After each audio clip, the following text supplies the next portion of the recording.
我们正式到老家了。来，你看我们把什么拿回来了？卡式炉，还有我们的牛排锅啊，羊肉锅，还有我们的牛排都带回来了。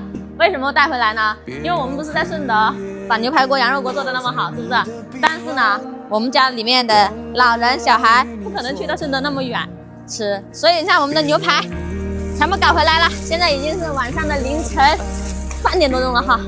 你看，明天的话呢，我们就安排我们村里面的所有的老人小孩在这边吃饭啊，给大家也买了很多礼品，你看都是我们带回来的东西啊。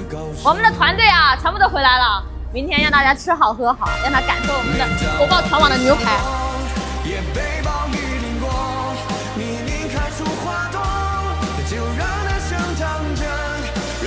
小小的梦，不怕赤脚追风，就算勇敢过后。